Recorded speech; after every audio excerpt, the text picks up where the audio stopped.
इस कहानी को जरा ध्यान से सुनिएगा, क्योंकि ये कहानी आपकी जिंदगी बदलने वाली है।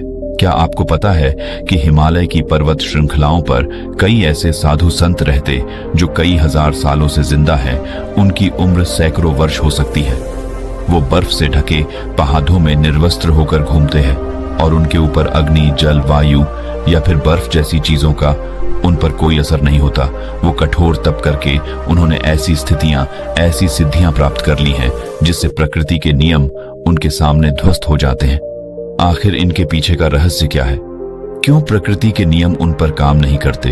क्यों कोई बीमारी उन्हें छू नहीं पाती? आज की इस कहानी के माध्यम से हम उन योगियों की दिनचर्या, उनके खान पान, उनके योग अभ्यास के बारे में जानेंगे जो किसी को भी लंबी उम्र और निरोगी काया प्रदान कर सकती है। बचपन से ही श्याम सन्यासी प्रवृत्ति का था। एक बार बचपन में श्याम अपने माता पिता के साथ हरिद्वार घूमने के लिए गया था तो उसकी नजर तमाम सन्यासियों पर पड़ी। वह अपने माता पिता से बचकर एक बूढ़े सन्यासी बाबा के पास वो पहुंच जाता है। जब उस सन्यासी बाबा ने एक नासमझ बच्चे के हाथ में एक फल देखा तो उसके मन में उस बच्चे के प्रति प्रेम और करुणा भाव पैदा होने लगा। सन्यासी ने श्याम को अपने पास बिठाकर उसे हीर पूरी हलवा खिलाने लगे। श्याम की मां इस बात से परेशान थी कि कहीं अगर उसके मन में भी साधु बनने की भावना आ गई तो वो क्या करेगी? वो अपने बच्चे के बिना बिल्कुल अकेले हो जाएगी। आसपास के लोगों ने श्याम की मां को समझाने की बहुत कोशिश की। सन्यासी कोई ऐसे वैसे बाबा नहीं है, वो कई सालों से यहाँ आश्रम चला रहे हैं। जो श्याम की मां अपने बेटे का हाथ पकड़ ढाकर उसे वहां से ले जा रही थी, तब उस सन्यासी ने बड़े ही प्रेम और करुणा से एक बात कही, जी बहन जी, आपको बच्चा बहुत गुणी है, वही होगा जो लिखा हुआ है। तुम अपने पास भाग्य को कैद नहीं कर सकते। ये बात जितनी जल्दी तुम समझ जाओ उतना अच्छा हो, उतना कम कष्ट तुमको होगा। श्याम की मां सन्यासी की सब बातों को समझ रही थी। वो जानती थी कि उनका इशारा इस तरफ खैर समय अपनी रफ्तार से बढ़ रहा था और अब श्याम बद्धा हो चुका था। उसने कॉलेज में एडमिशन ले लिया था जो अध्यात्म और मनोविज्ञान के बारे में पढ़ाई कर रहा था। कॉलेज की तरफ से उसे एक प्रोजेक्ट मिला था जिसका टॉपिक ये था कि लंबी उम्र वाले दिनचर्या वाले लोग, उनके खान पान सबके बारे में पूर्ण जानकारी एकत्रित करके लाना और उसे कॉलेज में जमा करना। श्याम फिर खोज में निकल पड़ा। जो कई साल से स्वस्थ जीवन जी रहे थे, बूढ़े होने के बाद भी उनके शरीर में जटिलता थी। दृष्टि, कान और बाकी सभी इंद्रिय जो कि ठीक प्रकार से काम कर रही थी। कई सन्यासी तो ऐसे ऐसे भी मिले थे जो 100 साल को पार कर चुके थे और पूरी तरह से स्वस्थ भी थे। श्याम अब धीरे धीरे अलग अलग सन्यासियों से मिलने में श्याम को मजा आने लगा, लेकिन उसके भीतर जीवन के उन रहस्यों को जानने की भी बहुत ज्यादा इच्छा थी जिसमें आम लोग कोई रुचि नहीं रखते थे या फिर कोई विश्वास ही नहीं रखता था।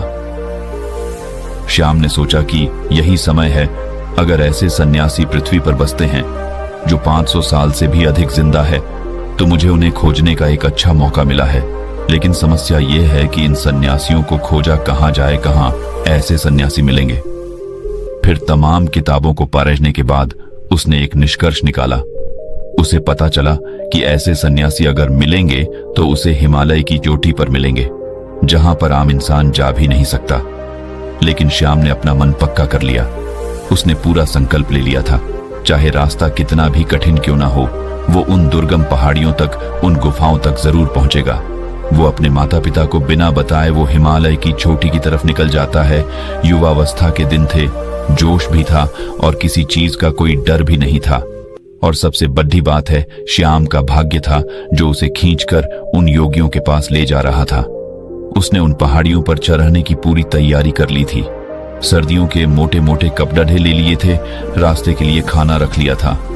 जंगली जानवरों से बचने के लिए उसने हथियार भी अपने पास रख लिए थे। उसने एक टॉर्च भी रखी थी ताकि वो रात में जल्दी से जल्दी यात्रा करके वहां पहुंच सके, उसकी यात्रा में कोई बाधा न हो। धीरे धीरे जब लोगों से पता करते हुए वो हिमालय की दुर्गम रास्तों तक पहुंचने लगा तो उसके फोन में भी काम करना बंद कर दिया। अब उसका दुनिया से कोई संपर्क नहीं था। दुनिया से रिश्ता काटने के बाद वो अब खुद से जुड़ने के लिए लगा था। अब वो हिमालय के जंगलों से गुजरते हुए असीम आनंद की प्राप्ति कर रहा था। उसका जहां मन करता वहीं पर रुक जाता और आगे का पता करके आगे के भाग पर निकल जाता। उसे नहीं पता था उसे बिल्कुल भी अंदाजा नहीं था कि वो ऐसे योगियों से कभी मिल भी पाएगा या नहीं है, लेकिन मन में इच्छा थी, पूरा विश्वास था और इसी के साथ वो अपने रास्ते में आगे बढ़ता जा रहा था। पूरी उमंग और पूरे विश्वास और पूरे जोश के साथ ऊंचे पहाड़ों पर बसे गांव को पार करते हुए वो हिमालय के कुछ जंगल में पहुंच गया था। यहाँ पर असीम सन्नाटा था, दूर दूर तक कोई आबादी या फिर कोई लोग नहीं थे। अब वह यहाँ पर अकेला था। ठंड में उसकी कपकपी छूट रही थी, लेकिन फिर भी उसने हार नहीं मानी। उसे पता था कि यहाँ पर आसपास जरूर कोई गुफा होगी जहां पर ऐसे ही योगी उसे जरूर मिलेंगे। और अगले ही दिन की उसे बर्फ की पहाड़ी की चोटी पर दूर से एक सन्यासी ताप करता हुआ नजर आया। सन्यासी ने अपने शरीर पर की कोई वस्त्र धारण नहीं किया था, बस एक नीचे छोटा सा कपड़ा लपेटे हुए थे। वो उस सन्यासी को पहाड़ी के नीचे से देख रहा था, लेकिन वो बहुत खुश हो गया। इतनी लंबी यात्रा का परिणाम उसे मिला। वो जल्दी जल्दी अपने कदम बढ़ाते हुए उस पहाड़ी की चोटी पर पहुंचने का प्रयास करने लगा, लेकिन बाधी एकदम भरी हुई थी, इसलिए बार बार वो फिसल रहा था। सन्यासी यूं तो आंख बंद किए हुए थे, अपने ध्यान में लीन थे, लेकिन अपने मन की आंखों से वो श्याम की सारी मेहनत देख रहे थे। उस पहाड़ी पर बार बार चढ़ते हुए विफल होने के कारण श्याम बहुत थक गया था और अंत में मूर्छित हो जाता है। जब श्याम मूर्छित हो जाता है तो वो सन्यासी जो ऊपर तक आ रहे थे, श्याम को अपने हाथों में उठाकर उसे एक गुफा के भीतर लेकर आए। वहां पर उसके अलावा 2 और सन्यासी उपस्थित थे। श्याम और मूर्छित था, उसके शरीर में बहुत थकान थी। इस सन्यासी ने एक पत्ते पर घोल तैयार किया और श्याम के मुंह के ऊपर कुछ बूंदे डाले। घोल के जाते ही श्याम अचानक से उठ खड़ा हुआ। उसकी सारी बेहोशी, थकान सब कुछ दूर हो गया। होश में आते ही श्याम दोनों हाथ जोड़कर उन्हें प्रणाम करने लगा। वो बहुत खुश हो गया। श्याम ने उनसे कहा कि मेरी बड़ी अनुकंपा है कि मुझे आप जैसे दिव्य योगियों के दर्शन हो रहे हैं। मैं आपसे कुछ सवाल पूछना चाहता हूं। आप इतनी बड़ी उम्र तक, इतने सालों तक कैसे जीवित रह सकते हैं? आपके शरीर में कभी कोई बीमारी क्यों नहीं होती है? अगर आप उस तरीका को जानते हैं तो दुनिया को वो तरीका क्यों नहीं बताते? दुनिया में बहुत से लोग बहुत दुखी हैं। लोगों को नाना प्रकार की बीमारियां हो रखी हैं। उम्र से पहले वो बूढ़े हो जाते हैं, उनकी मृत्यु तक होने लगी है। तो आपको यदि इसका कारण पता है तो आप लोगों को उसे ठीक करने का तरीका क्यों नहीं बताते? आप तो योगी हैं, आपको तो दुनिया की मदद करनी चाहिए। उसकी बातें सुनकर तीनों सन्यासियों ने कोई प्रतिक्रिया नहीं। ऐसा लग रहा था मानो उन्हें श्याम की भाषा ही समझ नहीं आ रही। जब उसने ये महसूस किया तो उन्हें इशारों से समझाने का प्रयास किया, लेकिन इसका भी कोई फायदा नहीं हुआ। अब श्याम उनको समझा समझाकर थक चुका था और अब शांत बैठ गया था। वो सोच रहा था कि मेरा इतना दूर आना एकदम बेकार हो गया। दर्शन तो हुए, लेकिन इन सवालों के जवाब मुझे चाहिए थे, वो मुझे नहीं मिले। उसने सोचा कि इतना लंबा सफर तय करके मैं आया हूं, उनकी दिनचर्या ही है, देख लेता हूं, शायद उससे मुझे कुछ पता चल जाए। और ये सोचकर श्याम वहीं पर रहने लगा। सन्यासी एक दूसरे से बिल्कुल बात नहीं करते, एकदम मौन रहते थे। यदि किसी एक सन्यासी को दूसरे से काम होता तो वो मन ही मन एक दूसरे के मन की बात को समझ लिया करते थे। अब शाम को बेचैनी होने लगी थी कि भला एक गुफा में चुपचाप बैठे रहना, भला ये कैसे संभव है? ये कैसा जीवन है? वो सन्यासी उस गुफा में बैठे सिर्फ योगाभ्यास करते थे, तब करते रहते थे। उनके चेहरे पर, उनकी आंखों में एक गजब का ठहराव था, एक गजब की शांति। जो भी उनके मुखमंडल की आभा को, हाव भाव को देख लेंगे, वो आकर्षित हुए बिना रह नहीं सकते। श्याम ने पाया कि सन्यासी खाना बहुत कम खाते थे और जो भी बनाते थे उसे पूरे मन से बनाते थे। और सुबह उठकर, तब सुबह मुहूर्त में उठकर ठंडे पानी से स्नान करना और सर्दियों की धूप में बर्फ पर बैठकर ध्यान साधना करना उनका रोज का काम था। 2 दिन तक उनके अनुसार काम करने के बाद वहां रहकर ऊब चुका था। वो न तो किसी से बात कर पा रहा था और न ही अपने मन के ख्यालों को शांत कर पा रहा था। 3 दिन बाद श्याम ने वहां से जाने का निर्णय किया। उसने उन सभी सन्यासियों को प्रणाम किया और उन्हें प्रणाम करने के बाद कहा कि शायद मेरा प्रणाम भी आप लोग स्वीकार ना कर रहे हो, जो कि आपको इसका मतलब ही नहीं पता होगा, लेकिन मैं आपसे मिलकर धन्य हो गया और मैं अब आपसे विदा लेना चाहता हूं। और ये कहकर अपने चेहरे पर मुस्कान लिए वो योगियों के पैर छूकर जैसे ही चलने को तैयार हुआ, तभी उसके कानों में बूढ़े सन्यासी की आवाज सुनाई दी। बूढ़े सन्यासी ने कहा, कि अपने सवालों का जवाब तो सुनते जाओ। यह सुनकर श्याम बहुत हैरान हुआ। वो कुछ बोलना चाह ही रहा था, तभी साधु ने कहा कि सबको अपने मन के सभी सवालों के जवाब चाहिए, लेकिन सभी सवालों का जवाब मौन में छिपा हुआ है। तुमने मौन रहकर बिना किसी सवाल किए हमारी दिनचर्या को देखा और समझा। अगर मैं तुम्हें यह बताने का प्रयास करता तो तुम एक कान से सुनते और दूसरे से निकाल देते, और यही तो दुनिया करती है। सचमुच में सुनने का कौन इच्छुक है? ज्ञान पाने का सवाल यहाँ पर। 3 दिन तक इस दिनचर्या का पालन करने के बाद तुम्हारा मन टूट गया, मतलब तुम भी नहीं जानते इन सब तरीकों को जानना।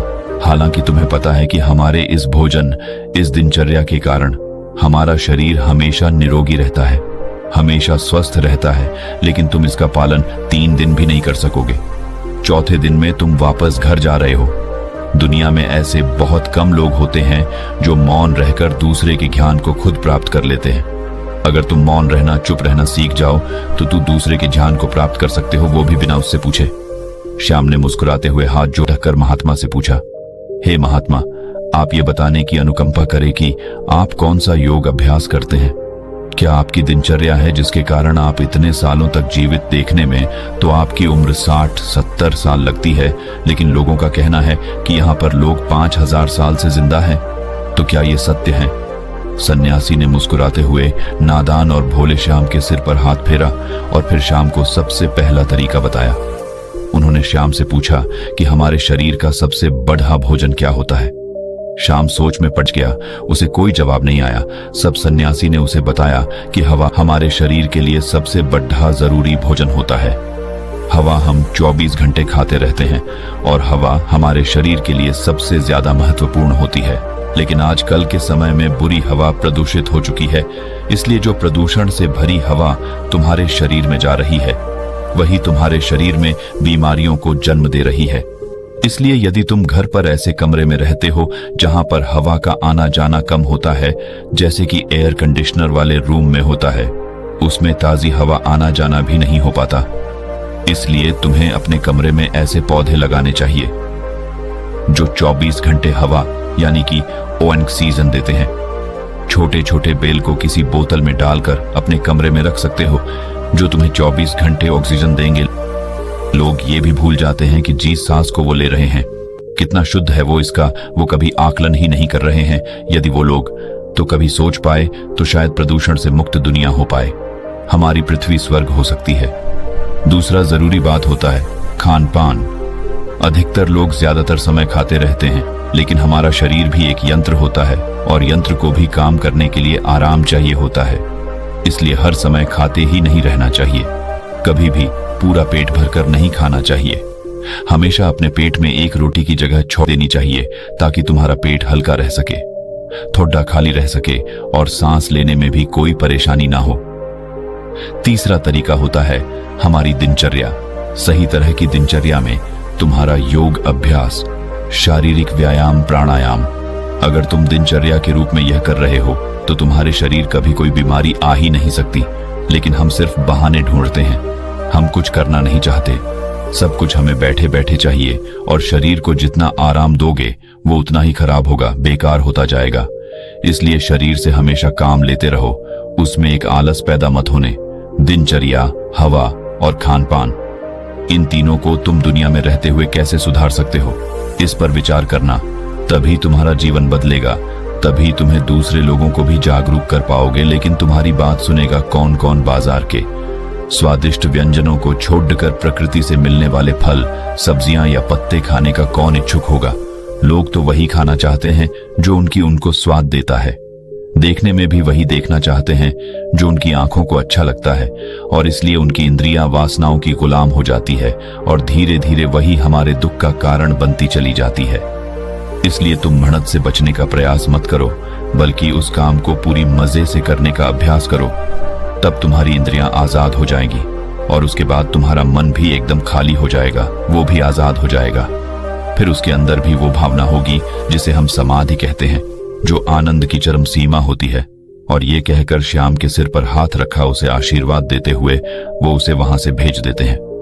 बाकी अगर ये कहानी आपको अच्छी लगी हो तो इस वीडियो को लाइक करें